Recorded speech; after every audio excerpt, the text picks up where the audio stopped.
So good evening, everyone, and welcome to our second Master Plan Community Meeting. I'd like to thank you all for joining us this evening. It was important for us to have a second community meeting, taking in your comments from our last gathering. Tonight, you're going to hear again from our city engineer, Laura Newman, who's with us, and our city planner, Nick Graviano, who will discuss the master plan and answer any questions and concerns you have. Also with us is George Jackson, our city administrator. He's also here and will be participating in the question and answer section that we'll be having after Nick's presentation. I want to stress, I believe I've said it before, but the re-examination of our existing master plan was last done in 2010. A re-examination, as many of you know, is required by state law, and it's to be done every 10 years. This periodic examination or amendment, as it's often called, to the master plan is prepared and adopted by the planning board. And the board will hold an official public hearing once the document is completed and submitted to them, and then it is up to them and before them to adopt. I mentioned this because although the master plan is the responsibility of the planning board, we wanted to get input from the community on the direction and future of the city, which again is why we've had these two community meetings before it goes before the planning board. So in our discussion with the city council, the administration, and myself, we don't see major changes to the planning and zoning in our city in the next 10 years. And you know, an important point to all of us that's crucial is that we preserve our single family home neighborhoods. So our goal, of course, is to improve the quality of life and make the city, always make the city a safe place to live. The improvements we want to make to our city will prioritize historic preservation, our environment, affordable housing, the arts, parks and recreation, as well as citywide landscaping. I think we'll all touch on some of these issues along the way. I briefly want to report on some of the positive things that are happening in the city since our last meeting, the last time we met. First off, the Bank of America building is under full construction. That should be hopefully completed sometime in the fall, and that's going to be a great community arts center in our future, as well as a new office and more convenient location for the Office of Community and Economic Development. We're as many of you know, we're in the early stage of construction of the community pool. It's on schedule to be open next summer, and again, will be a great amenity for all of our residents. We're working on the beautification of our parks. We've been actively working on every park this summer. Hopefully you've noticed. And if you haven't been to the Elbron area, West End border, Tackanassie Bridge has been totally renovated and it really looks beautiful. We're also now in the process of renovating Transit Village. This will revitalize 3rd Avenue with new landscaping, new streetscape, painting, pavers, a better parking lot, and more. That is going to commence in, well, actually, the renovation of the railroad station has begun already, and the landscaping and streetscape renovation will begin in the fall. It's going to look very similar to what Brighton Avenue looks like in West End. So again, it'll have a historic kind of a beautiful feel. And as I think I've mentioned before, we received the largest grant statewide for those who are participate in the Transit Village program. And we were very proud of that. So these are just a few of the things that are going on in the city. All these projects have a direct effect on the future of our city as well as the master plan. And I think Laura and Nick will both talk about that as well. We want to know that your comments and your question and input with this was appreciated, and hopefully we'll hear some good things tonight as well. So with that, I want to thank you again for participating. And with that, I'd like to turn it over to Laura Newman, our city engineer. Laura? Thank you, Mayor. As a city engineer, my role includes design, supervision, and maintenance of construction projects throughout the municipality. The projects include improvements to roads, utility infrastructure, sidewalks, parks and recreation, and community facilities. The master plan serves as the basis for zoning and development regulations within the city. With this master plan reexamination, we can ensure that both public and private engineering designs incorporate the following: that they develop and enhance our recreational facilities and associated amenities, that they enhance community amenities as well as evaluate utility and infrastructure improvements, address pedestrian safety issues and ensure ADA compliance, evaluation of the bike and pedestrian connectivity throughout the city, continuing to improve and evaluate road conditions. It should be noted that the city applies annually for grants for road improvements, and most notably under my tenure as the city engineer, we've worked on at least 20 roads and have improved them. Also provide provisions for tree management and landscape ordinance, as well as enhanced landscape plans. Evaluate design enhancements to address parking, specifically during seasonal peak demands. As the mayor noted, this is the second public outreach session held by the city, showing the dedication of the mayor and council to listen and obtain public input. It should be noted that the master plan is a document which is prepared, reviewed, and approved by the planning board. Following this input session, the master plan reexamination report will be finalized and presented at a public hearing before the planning board. Upon adoption of the master plan by the planning board, it will provide the mayor and council the necessary long-term planning document for the city's continued growth and development. And with that, I would like to turn this presentation over to our city planner, Nicholas Graviano. Thank you, Ms. Newman, and thank you, Mayor Pallone. Both Ms. Newman and Mayor Pallone did a great job in describing the master plan reexamination process. So I'll just go on some of the basics that we'll be looking at this evening, as well as when the actual draft document is prepared. Right now, we are in the data gathering and report preparation stage. The discussion with the community members and stakeholders of the city of Long Branch is of great importance to my office and to me in the preparation of this report. We had the first meeting in May, which we gained valuable insight from the community. We look to incorporate many of those comments and ideas into the document. And as Ms. Newman indicated, the planning board is the forum where the draft document will be provided, and there will be official public opportunity to comment on the draft report at that time. Now, what the master plan does, it provides recommendations for ordinance changes and modifications. So this document will examine existing land use regulations and will make zoning and redevelopment recommendations and see if there are any changes required for things such as permitted and prohibited land uses, setbacks, building heights, lot coverage, things of that nature. As we stated before, we don't see any drastic changes in those areas, but there will definitely be recommendations, one, to make the zoning regulations more concise, to take away many loopholes and other areas that have been developed over the course of time through various amendments of the code. Now, we stated earlier that the last master plan was adopted in 2010, so we must look at what changes have occurred in Long Branch and the nation since 2010. You've had economic changes due to the fading brick and mortar retail sector, the proliferation of online shopping. We're currently seeing the COVID-19 pandemic economic disruption. We had Superstorm Sandy. We've also had other lifestyle and company changes, such as the rise in uses of transportation network companies such as Uber and Lyft. So there have been, changes in many areas since 2010, and we must react to them.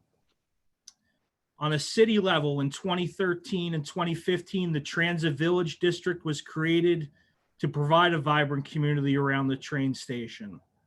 In 2015, the West End Overlay District was established to provide a framework for development in the West End. In 2018, and this is very crucial for the residents, the city adopted a flood damage prevention ordinance, which entered the city into the National Flood Insurance Program's community rating system, which provides discounts for residents that have properties in flood zones and gives them discounted flood insurance premiums. Now, moving on to current and more recent efforts, the city adopted the citywide area in need of rehabilitation designation, which provided tax incentives for improvements to both residential and commercial industrial properties. Being that affordable housing is important to the city and keeping a quality stock of affordable housing is important, the city passed the Qualified Residential and Commercial Affordable Housing Ordinance, which stipulates that 1.5% of the assessed value of residential and 2.5% of the assessed value of commercial projects be placed in the City Affordable Housing Trust Fund, which will help fund programs such as housing rehabilitation, municipally sponsored construction, gut rehabilitation, and affordability assistance. The mayor discussed improvements and additions to city facilities and the Pleasure Bay Park Pool and the Arts and Cultural Center of the Bank of America building are two examples of the type of quality projects that the city seeks to bring to its citizens. With respect to quality of life issues, the city has worked with private property owners to demolish numerous dilapidated structures, and the city is vigorously enforcing the code enforcement and property maintenance ordinances. The mayor and Laura discussed the Transit Village Streetscape Grant along 3rd Avenue, which is a quality project to improve the train station corridor. And also within an economic development context, the city established the Shop Long Branch program, which was designed to encourage residents to support local businesses. Now, with respect to the current master plan re-examination, the majority of the goals and objectives that were found in the 2010 master plan carry forward today. However, there is a current focus on one with respect to the zoning ordinance. We seek to clean up the code to provide clear and concise zoning standards. With community facilities, there's a strong desire to create public art spaces and placemaking throughout the city to promote arts, culture, diversity, and the history of Long Branch. There's a desire to improve existing park and recreation areas, including improvements to the senior center and other vital facilities throughout the city. In a development context, the city seeks to provide zoning and redevelopment mechanisms to promote the revitalization of areas off of the waterfront. The waterfront has great success. We want to see that success carry over to other parts of the city. Specifically, the gateway and entrance areas into the city, including Upper Broadway, Joe Line, Branchport Avenue, as well as the Elberon and Long Branch train stations. There's a desire to develop design standards for future buildings and projects that create distinctive buildings and projects that promote the city's history, as well as its image as a world-class place to live and visit. To that end, amending existing redevelopment plans with commercial land use standards that do not fit the current economy are crucial to spur development in areas such as Broadway and other portions of the municipality. And as the COVID-19 pandemic has taught us, outdoor spaces and places for people to congregate and eat and shop are of utmost importance. So we seek amendments to the zoning regulations to provide additional open space and setbacks in front of buildings. Looking at neighborhoods and neighborhood characters, we certainly seek to maintain and improve single-family neighborhoods and zoning districts and continue to enforce the property maintenance codes to protect the quality of life in all neighborhoods. And I discussed the affordable housing before, and increasing the quality of affordable housing and affordable housing supply is going to be mentioned in this document. In the transportation realm, Ms. Newman touched on many of these items. There's going to be policy objectives to address pedestrian safety issues throughout the city, create a bike path network, to ensure and promote accessibility in public and private venues, as well as to utilize public and private agreements to provide additional recreational and community facilities and programs to our residents.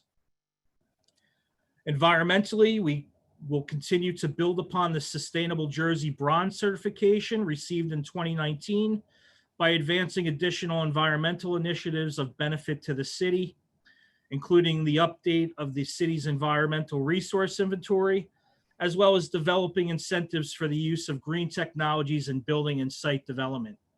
So that's just a flavor of many of the key crucial goals and policy objectives that this plan will seek to advance. Right now, we're going to open it up to the public after first addressing the comments that were received via email.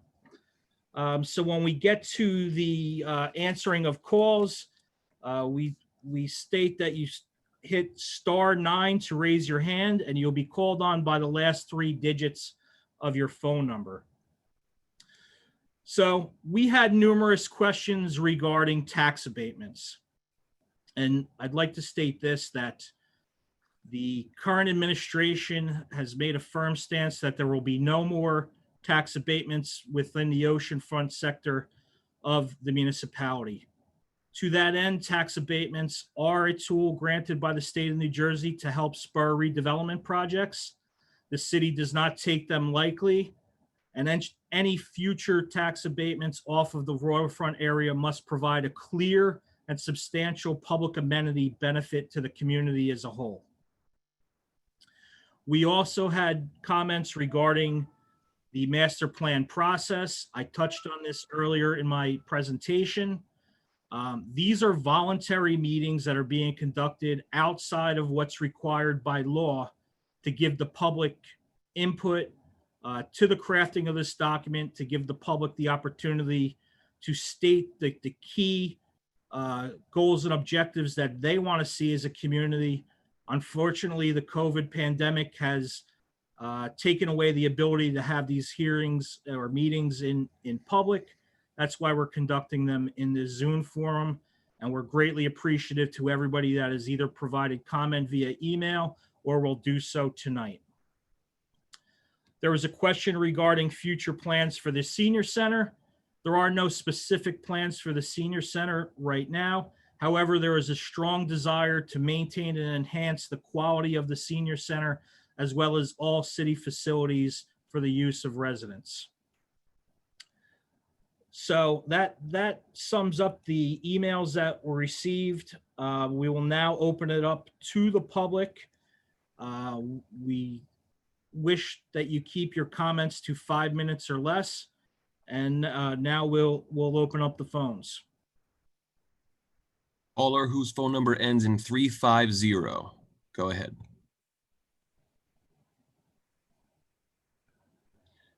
You'll have to dial *6 to unmute. Yeah, hi, Ernest McNolly, 400 Deal Lake Drive, Asbury Park, New Jersey. I was born and raised in Long Branch. I'd like to start out, and I'd like to ask, you did say that the master plan, the original or the major drafting was 2010, correct? That is correct. Okay, good. Was that about the time of the New Jersey sweep of the Solomon Dweck Operation Bid Rig? Am I correct? I'm not sure of the timing of that. The master plan was Well, from I am. 2010. I am. It is. And as a matter of fact, that leads to my next question. With these revisions that you talk about after 2010, and specifically after this mayor and council took over in Long Branch, or won the election and, so to speak, took over. And my question is to the mayor and council. Since that time, has the law firm, and in particular, James Aaron, and the law firm of Adam Schneider, one is in Ocean, of course, Ann Silgram Aaron, the former city attorneys, and former Mayor Adam Schneider, Esquire, has an office. I don't know if it's still open, but in the Elbron Station section of Long Branch. So my question to the mayor and council, do you have any continued contact or meetings or input or telephone calls relative to how those two individuals and the law firms were probably solely responsible for that 2000 plan that you talk about and the creation of Pier Village and et cetera, et cetera, et cetera. In other words, that was what's known as Adam Schneider's Long Branch. And so the point is, now you come upon 2018, we get a new administration and a new mayor, but it's come to some people's attention, I'm one of them, that still in the background are some of these law firms and former officials that tend to somehow get in with these developers and in on these deals, and they get hooked up with Washington lobbying companies. And it's not like they're not in Long Branch anymore. It's like they never go away, ever. They're here forever in one form or another, either in office, as a consultant, as a set aside, as a breaking of a sunshine law meeting or whatever. So that's my question to the mayor and council. Has any of this, like the pool? I would like to indicate that, one, this is not a council hearing. And two, Well, I know, but I'm talking about the planning thing here. questions related to the master plan. So if you have any master plan related questions, we would love to hear them, but I did not see one in your question. Well, who is this? Who am I speaking with? This is the planning director, Nicholas Graviano. Okay, Nicholas, you don't think that I just prefaced everything by the master plan? I mean, what am I talking about? I'm not talking about a ferry, and I'm not talking about a windmill. I'm talking about the master plan. And I'm saying, and I'm simply asking, has there been any input by Adam Schneider or James Aaron in any capacity as a consultant relative to big developers negotiating with the city on these planning set-asides, what you call giving land away, giving retro? You say, well, we're not giving any more tax abatements, but, well, we can't help it. This one was signed in 2011. Well, that's not good enough. That's not good enough. So can I ask that question, and can I get an answer to the mayor and council? I'm going to answer it. I'm going to answer it as best I can, Mr. Brignoli. First off, I do agree with Mr. Graviano. Your question, I don't think really has anything to do with the master plan. But if the question is, which I saw, let me just say this, and I hope it answers your question. I have not had any contact or conversation that I can recall with the former mayor or with Mr. Aaron since 2018. Excellent. Okay, so that means in relative to like a pool project or a developer or the Lower Broadway. In other words, maybe it's rumor, but you're clarified right now. You don't have contact, and I appreciate that. So now my next question, and I don't know if I'm out of time, but I hope I have a little more. Clerk, can you give me a 1 minute? You're just about at 5 minutes, sir. I am. Okay, so is that It's now been I 5 guess minutes. that's Thank you for your yeah. That's it. You can't. caller whose phone number ends in 385. Go ahead.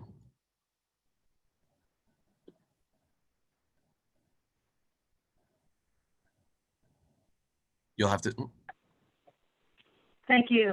This is Laura Charlotte 52 Baruch. I appreciate the Zoom meetings on the master plan to allow for citizen input. However, will this committee commit to creating in-person neighborhood meetings to facilitate gathering the most meaningful input from the neighbors on their visions and their concerns that are specific to their neighborhood? These forums have certainly been open to all residents of all neighborhoods of the city of Long Branch.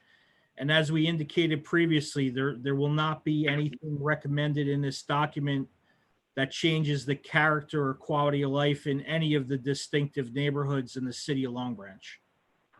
I beg to differ with you, Nicholas. I think that taking a walk around into the neighborhoods is valuable. You get to see the sidewalk disrepair.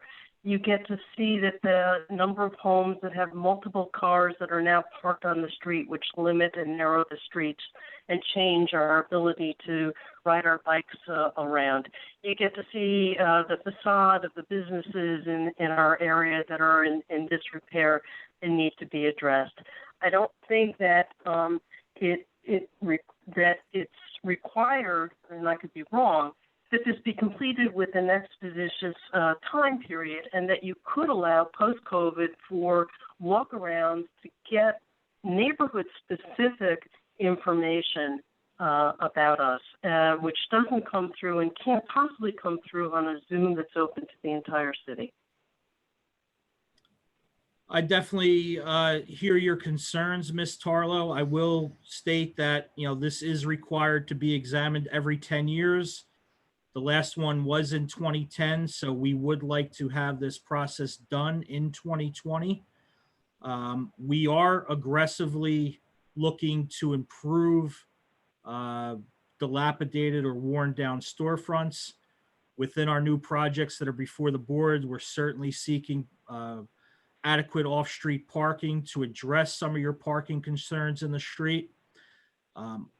My office and myself personally are very in tune with the various neighborhoods, and we are looking at ways, even ways that are outside the box, to improve the quality, improve the aesthetics, and improve the functionality of all of our neighborhoods, and seeking out funding sources to improve infrastructure. The mayor indicated we've improved 20 streets. That's very important. We're keeping going and making sure that when new projects come in, they certainly provide quality sidewalks, quality curbing. So these are all things that we look at not only in the day-to-day operations of the city, but the planning and zoning boards as well. I appreciate all of that, but there comes a point where your goals can conflict with one another. An example being wanting to maintain the nature of residential single-family homes, as we are in the northern end of town, and yet we can see business creep and other things starting to happen, and the culture and the nature of the neighborhood is changing. That conflicts with your other goals, whether it be for, changing the nature of the parks near us, or changing the businesses, or creating other business zones. It may conflict with that, and you don't get a sense of that from the neighbors that are most impacted. And I think a walk around is really worthwhile. I appreciate you wanting to accomplish this within 2020, but under COVID, I think we should think a little bit further ahead and solicit input through walk-around meetings. Thank you. Thank you.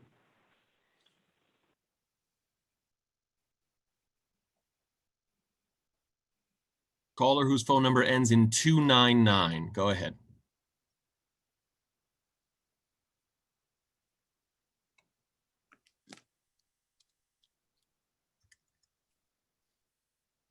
Dear city officials, first, I want to take the time to thank you guys for voluntarily hosting this call to allow us to vocally speak our recommendations to the new master plan. Excuse me, sir, could you please identify yourself? Sure. My name is Jack Dueck, and I live at 8 Marshall Court, Long Branch, New Jersey. I urge you to adopt the Watershed Institute Enhanced Stormwater Rules template and reference it clearly in the master plan. It is important that the mayor, council, and planning board recognize that the New Jersey Department of Environmental Protection has approved new regulations for stormwater management. Every municipality has been notified in writing by the DEP that they have until March 2021 to adopt an ordinance that reflects compliance with the regulation. The enhanced template strengthens the DEP rules and is permissible under the DEP new rules, which I have here quoted.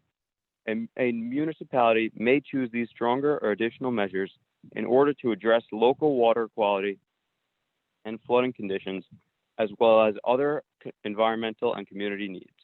For example, municipalities may choose to define major development with a smaller area of disturbance and or smaller area of regulated impervious cover or regular motor vehicle surface.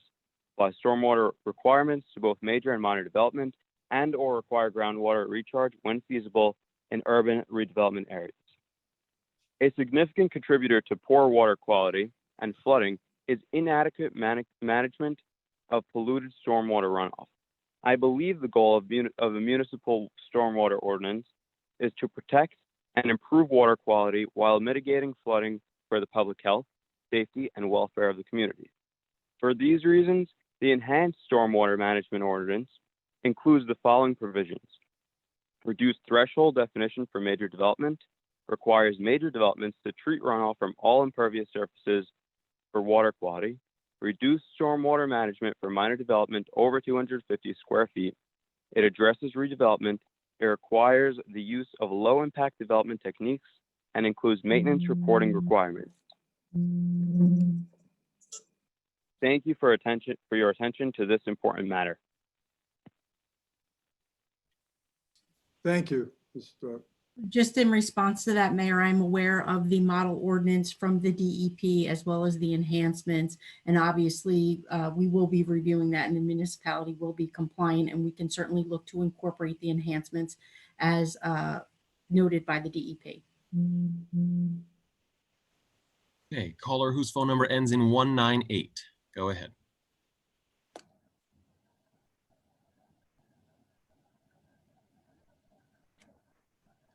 Vincent Lepore, 33 Ocean Terrace, Long Branch. I'm requesting 1 minute notification. Yes, sir. I got problems with some of the statements already made.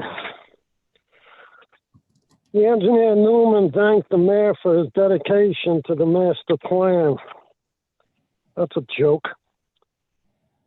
At the same time, a little bit afterwards, Ms. Newman states the master plan is to enhance recreational facilities. That's correct. Enhance recreation, open space, and get input from the public, from the citizens of the city. This was supposed to start last October in neighborhood by neighborhood meetings, as Mr. Graviano had stated before the planning board. So what has happened? The dedication of the mayor was to put the master plan aside on recreation, open space, and shotgun a pull through at the beginning of the year. A community pool, which is very controversial. So the mayor's dedication to the master plan is a bunch of bunk. Mr. Graviano states the oceanfront has been a success, oceanfront development. Look at our tax bills. That was the whole purpose of oceanfront redevelopment. In that respect, it's a failure, a brutal failure. And then Mr. Graviano goes on to address the tax abatement issues and states there will be no oceanfront tax abatements. But later on in his statement, he says tax abatements will be waived for public benefit amenity. So therefore, it's contradictory, because what that means is the door is open for oceanfront tax abatements if they provide public benefit amenity. On an administration that campaigned on no tax abatements, period. No tax abatements involving quid pro quo, no tax abatements involving amenities, no tax abatements, N-O. You don't get the message, Pallone. Broadway, another catastrophic failure. The suggestion by everybody is smaller tract development along Broadway. Since the big development that we have there has been a failure since 2005. Elberon, again, I'm requesting a zoning change for beachfront recreation. We saw the masses going to Elberon at the beginning of this summer. The potential for an ocean city is there. It's been demonstrated. We can't deny that movement. Those beach clubs will eventually come offline, and we will have to go with beachfront recreation. As far as developmental regulations on the master plan and changes to them, I haven't seen anything yet. I haven't seen anything in this process. And then Christina Zook, planning board. Mr. Graviano stated it will go to the planning board. I want Zook fired. To those people involved with the pool process, the last thing you want master plan review by is Christina Zook, wife of Senator Gopal. And for you pool people out there before CAFRA, ask yourselves what Senator Gopal is doing for you in the state DEP. He's doing nothing because he's in the same pay-to-play gravy train as John Pallone. Christina Zook testified on Ordinance 1310 to endorse the pool as a member of the planning board, also as a member of the steering committee, which gives positions to consultants and professionals. The pay-to-play gravy train is enhanced by this pool project. More than likely, the pool project will wind up before the planning board. In every sense of the word, Christina Zook violated her office's conflict of interest policy 1 as a minute. member of the planning board. Christina Zook should be fired. She should be removed from the process of the master plan and have no input in it. And for you people involved with the pool, this is a very strong legal position for you. How a member of the planning board who is supposed to take in on the master plan enhancement of recreational open space facilities and a pool in the city would undercome that at a different location, she cooperated with the pay-to-play gravy train of Pallone to shotgun with Pallone the pool on Atlantic Avenue without citizen public input, except for one night when the meeting for the ordinance occurred. And you people in that pool district area on Atlantic Avenue, you were notified by social media. That's how you found out, not by the city. Mr. Lepore, So 5 minutes. Sir. Zook is to be fired, and don't believe Mayor Pallone.